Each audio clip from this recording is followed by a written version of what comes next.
So not only was Epstein a monster who harmed children, he was also a Jewish supremacist. And his beliefs are not an anomaly. A lot of Jews believe what he did. He liked to point out in the emails the difference between Jews and what he called the Goyim. So his beliefs reflect what many rabbis teach. They teach that the difference between a Jewish and a non-Jewish soul, that there's a greater difference between that than between a human and an animal.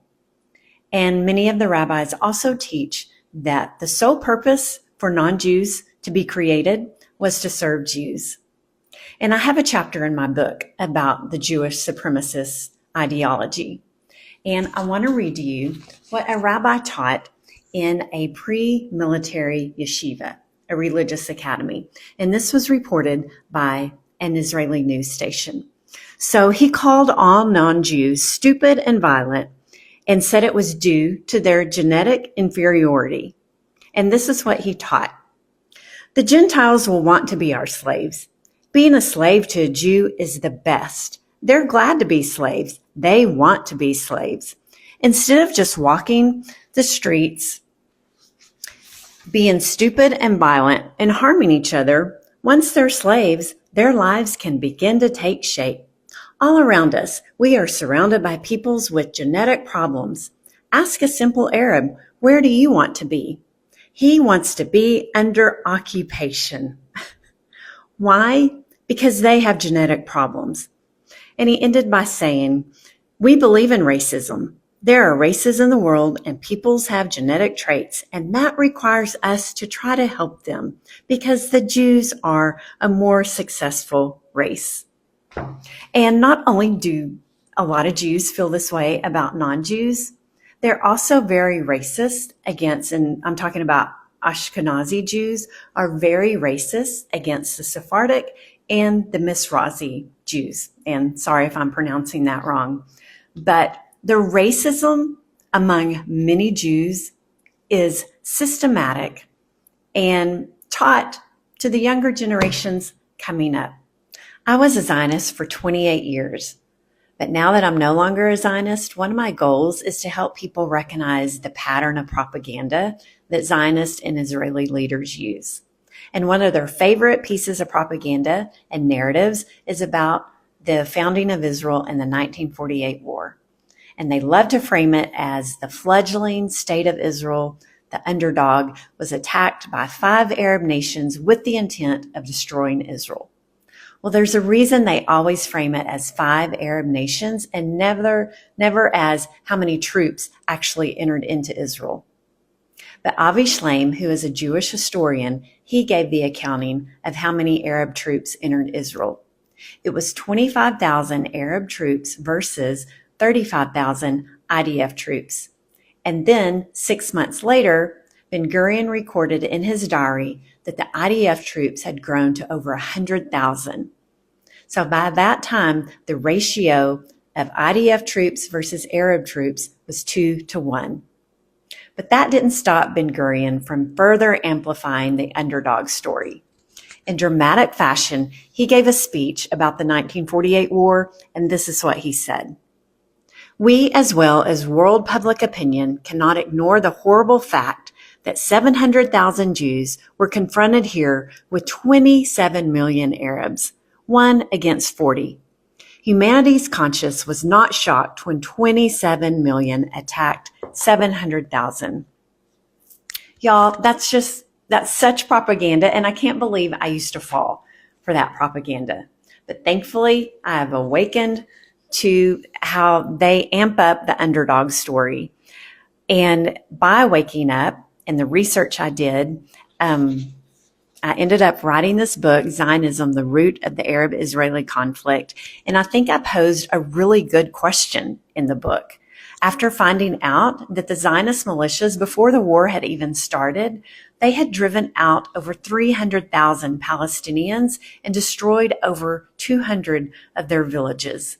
So I write, it begs the question, did Arabs attack to destroy Israel, or did troops enter Israel defensively in hopes of preventing Zionists from further destroying Palestinian villages and towns and expelling more Palestinians. Because now that I'm no longer a Zionist, now I know the truth of what happened.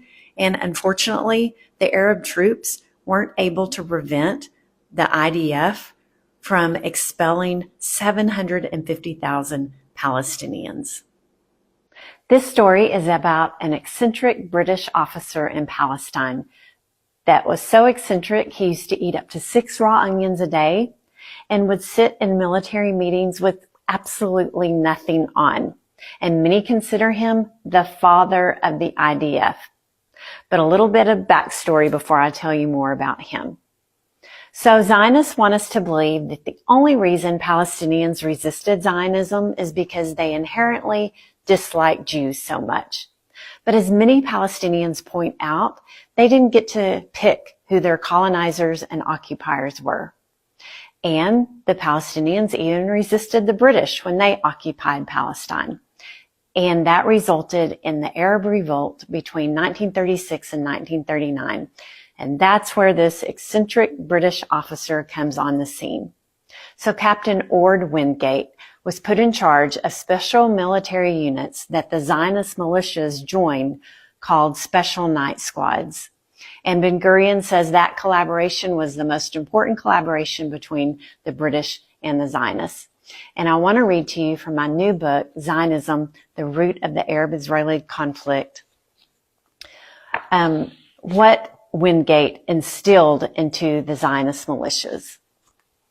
Windgate is attributed with teaching violent reconnaissance tactics to the Haganah, which was the pre-IDF, turning them into a more organized militant force focused on aggression rather than defense, including teaching them how to use bayonets against defenseless villagers he referred to as dirty Arabs. In essence, Windgate normalized brutality and punishment against civilians, and the Zionist militias seemed to embody the tactics with relish. And if you think that's an exaggeration, I want to read to you an example of what the Zionist militias did while they were part of the SNS, the Special Night Squads, who even attacked Palestinian civilians during the day. This report is from a former British soldier who became a British policeman. And on seeing what the Jewish members of the SNS did near a Palestinian civilian, he said, "They met the little boys from the village school who were just proceeding from school on their way home. A member of the SNS hurled a bomb at the little boys, which exploded and killed 3 of them. Then the Jews continued their drive, and when passing near the mosque, one of them fired his rifle at a person who was praying and killed him. Another Jew fired 1 shot at a woman carrying her grandchild. The shot killed the grandmother, while the child was injured and taken to the hospital." And then this British police officer went to the hospital, and a medical officer in charge said that similar cases were admitted almost daily. And regarding Windgate being considered the father of the IDF, the man who taught these brutal tactics against Palestinian civilians, so you might have heard of the legendary General Moshe Dayan of the IDF. Well, he served under Windgate in these special units.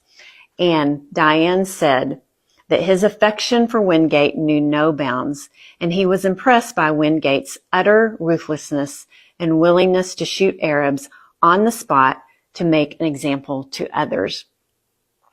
In some sense, and this is still Dayan speaking, in some sense, every leader of the Israeli army, even today, is a disciple of Windgate. He gave us our technique. He was the inspiration of our tactics. He was our dynamic. And then Michael Oren, who served in the IDF, then became a Knesset member, and then was the Israeli ambassador to the U.S. between 2009 and 2013. He called Windgate the father of the IDF and said the IDF today remains Windgatean in terms of its tactics. And an IDF manual stated, "The teachings of Windgate, his character and leadership were a cornerstone for many of the Haganah's commanders, and his influence can be seen in the IDF's combat doctrine. So y'all, this eccentric man who would sit in military meetings with no clothes on, who Ben Gurion called a distinguished gentleman, but the fellow British officers around Windgate said he was a dangerous madman. That is who the IDF, pre-IDF, and then IDF learn the tactic of collective punishment against Palestinian civilians that continues today. And that is such a big part of the root of the ongoing Arab-Israeli conflict.